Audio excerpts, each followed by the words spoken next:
tarde. Estamos aqui em mais uma charla, que é o programa de bate-papo da Secretaria de Comunicação Social da UNILA. Meu nome é Kira Pereira, eu sou professora do curso de Cinema e Audiovisual da UNILA e a gente está aqui com a Juliana Rojas, roteirista, diretora, que apresentou ontem o filme Cidade Campo aqui.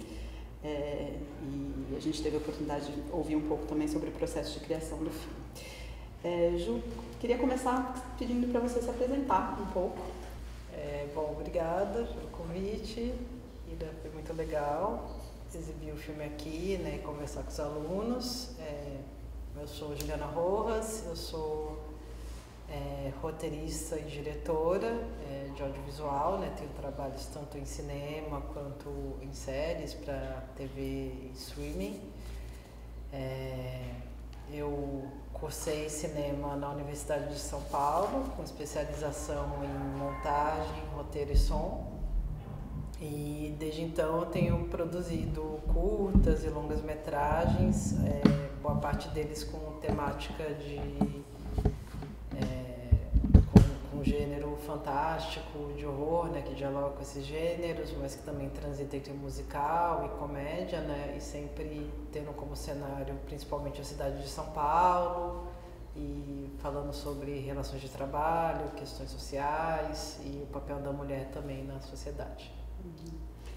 Bacana. Eu acho que isso são, você tocou, né, são algumas das coisas que chamam muita atenção assim, no seu trabalho, essa mistura, né, de muitas coisas que, em geral, no cinema acabam ficando em caixinhas separadas, né? Um filme de terror é uma coisa, um filme de comédia é outra, um filme musical é outro, um filme que trata de temáticas sociais geralmente vai estar adotando uma linguagem mais séria, entre aspas, né?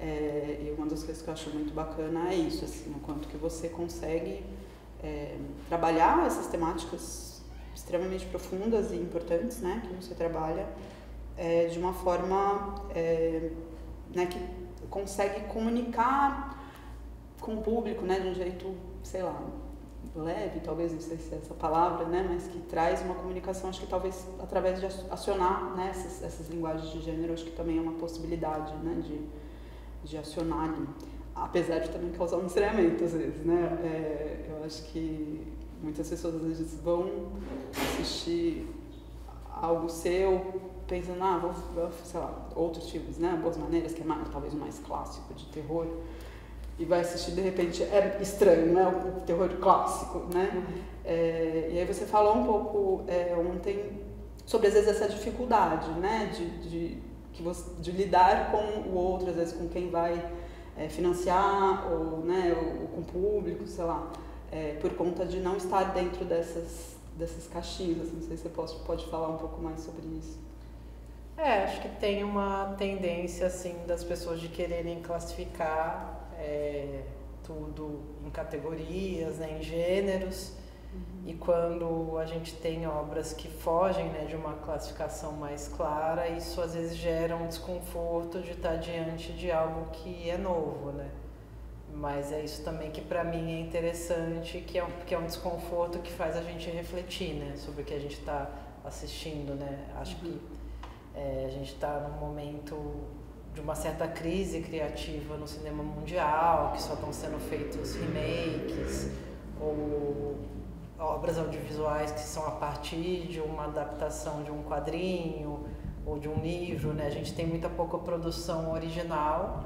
E também o modo como as histórias são contadas está sendo muito parecido, né? Porque é uma indústria que busca fórmulas, né? Mas o audiovisual também é uma expressão artística, né? Então também não dá para ser contido dentro de uma fórmula, porque tem o fator humano que dá particularidade, né?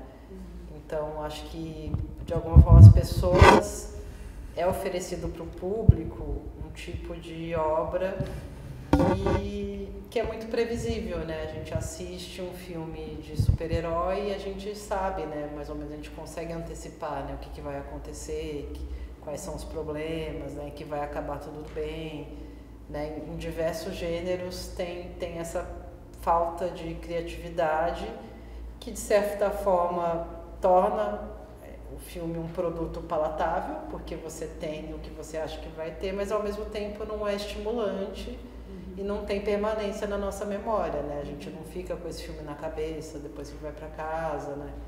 Então, para mim me interessa transformar, né? Ir buscando particularidade, modos diferentes de contar uma história, porque eu, como espectador, eu tenho prazer, né? Quando um filme me surpreende, né? Quando ele tem elementos que são familiares e que eu reconheço, e aí consigo me conectar, mas ao mesmo tempo eu não consigo saber o que vai acontecer, né? Isso é excitante, né?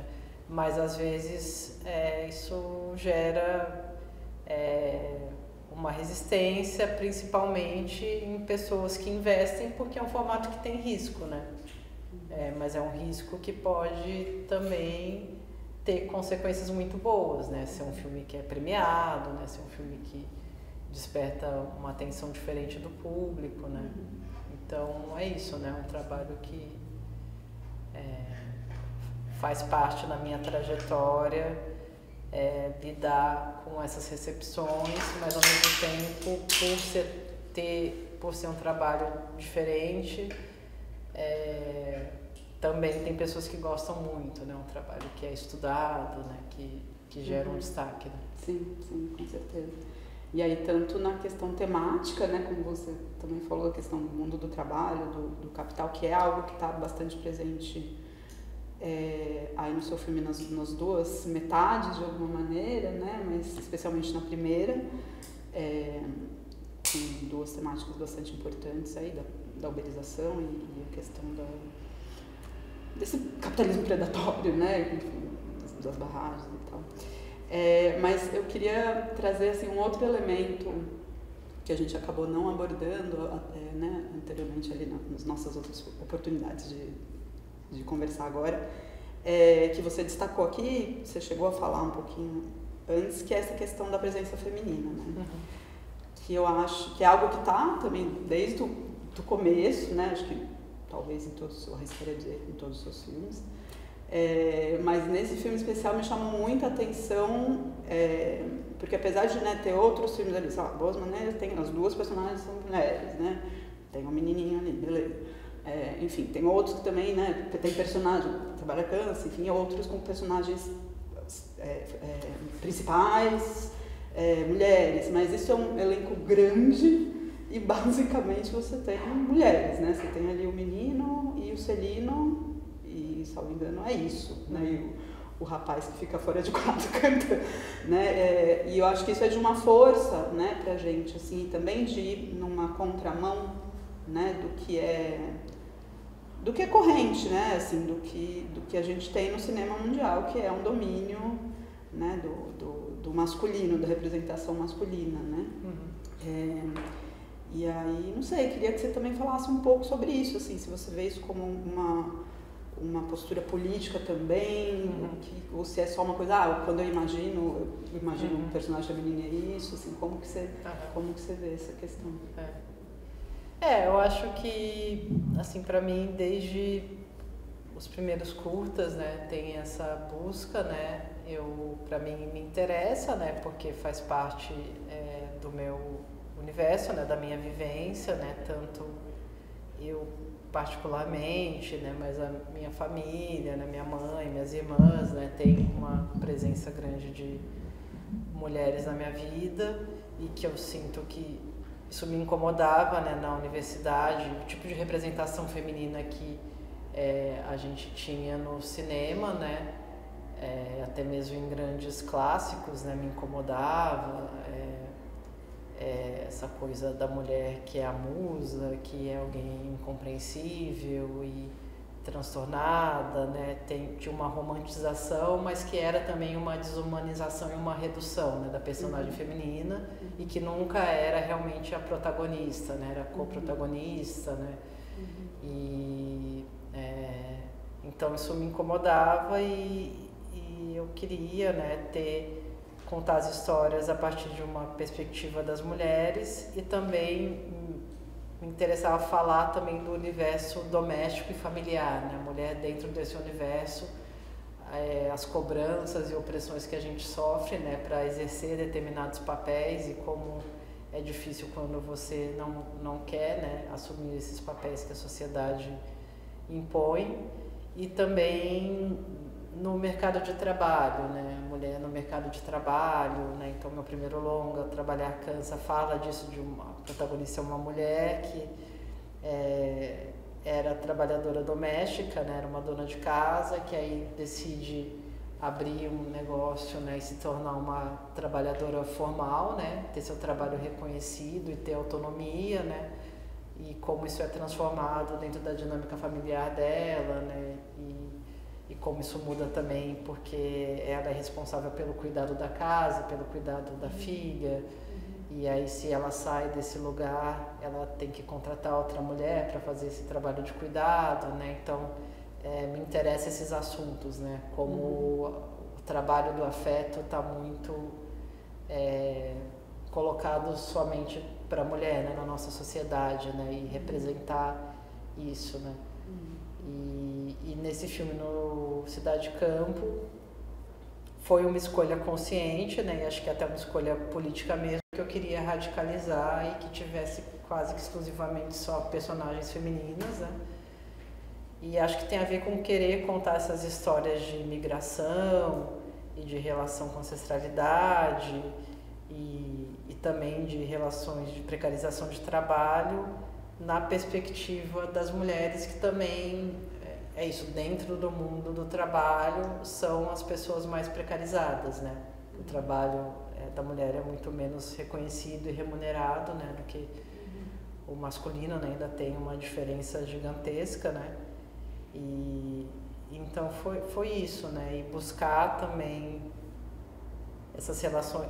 Tem uma presença, né, do masculino, mas é isso, ou na memória, né, na perda, né, na relação com esse filho que a Joana perdeu, ou o pai da Flávia, né? Tem é falado, né, sobre a importância também dos homens, né, nessa dinâmica, mas eles estão em off, né? O foco é a condução pelo olhar feminino. Até acho que essa presença-ausência é muito significativa, até, inclusive quando você fala de ambiente doméstico, né? Quanto que você tem de família aí, que lógico, não é exatamente o caso dos personagens que você conta, né? Mas quanto que você tem, né? As famílias que são desestruturadas Sim. por uma ausência de um pai, né? E aí, acho também, é curioso, né? Como que acontece isso, né? Porque de alguma maneira também, sei lá, por exemplo, na segunda história, a Flávia tem ali esse pai que aparentemente tá distante, né? A gente não sabe exatamente porquê, fala, não, nós somos parecidos, alguma coisa assim, por isso a gente, sei lá, não se dá, alguma coisa assim. Mas o outro filho que desapareceu, né? Então também tem uma coisa de uma ausência, né? De uma saída, sei lá, desses personagens masculinos. E aí você trouxe agora a questão da migração, né? Não sei se você poderia falar um pouco mais do que te moveu, porque eu fiquei pensando, a gente até não sei quantos estudantes a gente teve ali na sua masterclass que eram, migrantes temporários aqui no Lila, a maioria, mas a gente tem muitas pessoas de fora do Brasil, né? Imigrantes, inclusive, enfim, que acho que vivem, e muitas vezes vivem permanentemente, esse estado, né, que você relatou ali de não pertencimento, de dificuldade de se enquadrar, e de uma saudade e tentar recuperar o que é aquilo, enfim. Não sei se você poderia falar um pouquinho mais da sua motivação e de como que você buscou trazer isso concretamente ali no filme. Sim. Acho que vem disso, né? A ideia do filme de falar sobre quando a nossa relação com o nosso lugar de origem, né? E também os nossos processos de adaptação na construção de um novo lar, né? Um novo lugar. E que é uma coisa que, enfim, eu observo na minha própria família, porque tanto meu pai quanto a minha mãe são de origem rural e mudaram para um centro urbano, né? E eu nasci em Campinas, que é uma cidade grande, né? Não é uma capital, mas é uma cidade razoavelmente grande. mas sempre visitei muito, né, o campo, nas férias, né, a família da minha mãe, e eu percebia isso, né, tanto uma diferença, né, de vivência e de tempo e de relações nesses dois espaços, né, mas também como era difícil, sei lá, mais de quem, na minha perspectiva de quem era do campo, de se adaptar na cidade, né, de como eu percebi isso no meu pai, né, de como ele não se ajustava totalmente, os meus tios que quando tinham que ir para a cidade, sei lá, ir num médico, eu não conseguia nem dormir uma noite na cidade porque não aguentava os barulhos, né, incomodava muito, né, o tipo de vivência que se tinha. E mesmo eu, que sou de uma cidade do interior, quando fui para a capital, para São Paulo, para cursar cinema, foi um impacto muito grande estar numa cidade dessa dimensão, né? De como é assombroso, né? Como tem coisas que são muito atraentes, né? Tipo o acesso à cultura, né? O acesso a transporte, né? Você conhecer pessoas de diversos lugares, mas ao mesmo tempo também como é assustadora a dimensão da cidade, né, os deslocamentos, né, como cada região da cidade tem uma camada social, né, como a cidade segrega também geograficamente, né, e aí acho que veio disso tudo, né, só que eu queria ter as duas perspectivas, né, tanto isso de alguém da cidade, como que seria, tendo que se adaptar a uma vida no campo, quanto o contrário, né? E aí eu fui criando também essa estrutura, né, que acaba sendo um dispositivo, né, para a dramaturgia se construir, que é serem duas histórias, uma depois da outra, em que os personagens não vão se cruzar, mas que eu vou buscar através de elementos das histórias e temáticas que elas tenham um diálogo, né, e criem um sentido juntos, né, que seja diferente de cada história separada, né. E aí eu fui buscando isso através das personagens, né? E por observação, por ver pequenos relatos, eu fui achando essas duas histórias, né? Uma da Joana, né? Que é uma pessoa que foi inspirado no rompimento das barragens, né? Que são desastres humanos, né? São crimes ambientais que ocorreram em Brumadinho e Mariana, né? De como que seria para alguém que perde o território, que perde tudo e passa por um trauma assim, ter que recomeçar isso num outro lugar, né? E nesse universo de trabalho de limpeza, né? Que é o que é mais acessível para a mulher, é isso. São esses trabalhos que têm a ver com o universo doméstico da limpeza ou da alimentação, né? Então eu queria falar disso também, né? Desse universo dessas trabalhadoras e como ela tenta reconstruir a vida e buscar relações e afetos nessa realidade. E na segunda parte, esse casal de mulheres que decide se mudar para o campo depois de receberem uma herança, né? Mas que tem um choque de realidade também, porque elas estão buscando uma vida mais tranquila, mas o campo também tem seus conflitos e complexidades. E nesse processo também, uma delas, que é a que perdeu o pai, né, a Flávia, ela tem que processar o luto dela e entender as próprias origens, né? Então também é um descobrimento, né, para ela. Sim, eu acho muito bonito alguns pequenos planos, detalhes, maneiras, né, como você também vai colocando essa sensação de deslocamento, mas ao mesmo tempo essa busca de conexão, né? O plano do pé, é o clássico, né? O plano do pé dela naquele micro canteirinho, né? de terra, né? Essa coisa tátil mesmo, eu acho muito, muito bonito, por o próprio delírio com o cavalo, né? Enfim, eu não sei se tem a ver a coisa da dança, da música techno, lá da Mara também, mas para mim me remete de alguma maneira, ao mesmo tempo que um desconforto ali com aquela, né, com que ela vivenciou naquele momento do filme, com as alucinações e tal, mas também algo mais urbano, né, também, não sei, parece que querendo ressignificar de alguma maneira, então acho bem interessante, assim, essas maneiras como você conseguiu trazer essa sensação mais cotidiana, né? Mais tátil, talvez. Bom, nosso tempo aqui é curto. A gente vai precisar encerrar, mas eu quero agradecer muitíssimo a você pela presença, pela generosidade em trazer aqui pra gente o filme, o seu processo de trabalho. E é isso. Obrigada. Obrigada.